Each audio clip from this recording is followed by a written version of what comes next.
Computer क्या है? एक इलेक्ट्रॉनिक मशीन।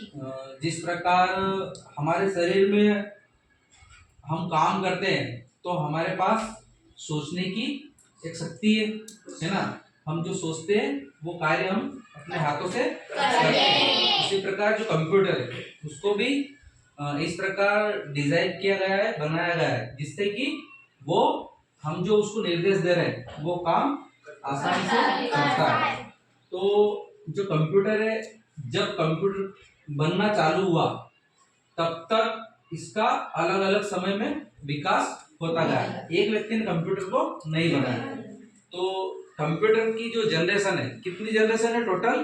5 जनरेशन है ना।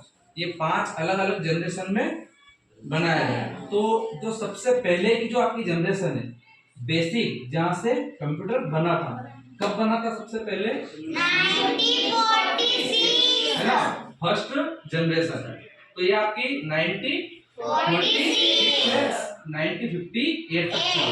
इसमें क्या हुआ था कि सबसे पहले जब कंप्यूटर बना था तो उसमें किस चीज का इस्तेमाल किया गया था? Vacuum tube.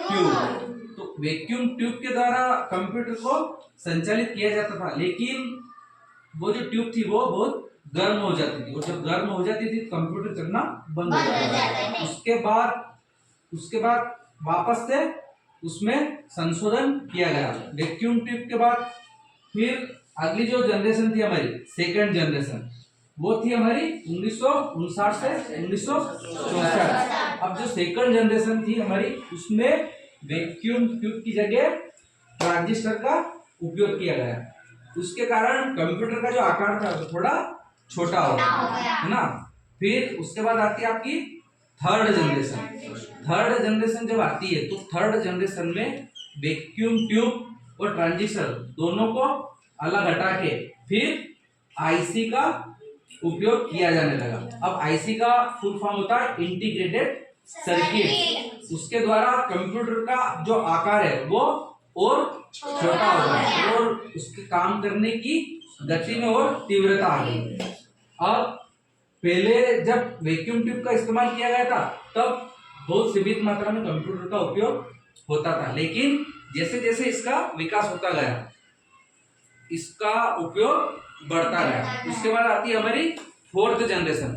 फोर्थ जनरेशन जब आई थी उसके बाद कंप्यूटर के क्षेत्र में क्रांतिकारी परिवर्तन आ गया। फोर्थ जनरेशन में आपको सबसे बड़ी बात माइक्रो प्रोसेसर, वैक्यूम ट्यूब और आपका ट्रांजिस्टर, आईसी, इन सब की जगह प्रोसेसर बना के कंप्यूटर में लगाया गया। उसके बाद कंप्यूटर की स्पीड पूर्व से 1000 गुना आगे बढ़ गई।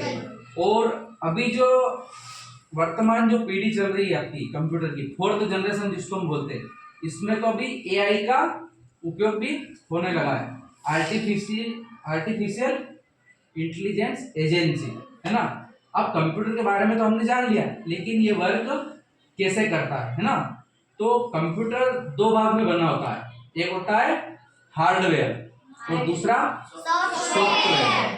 हार्डवेयर एक तरह से कंप्यूटर के जितने भी मशीनें, जितने भी उपकरण हैं, इन सबको अगर असेंबल किया जाए तो वो एक पूरा कंप्यूटर बन जाता है।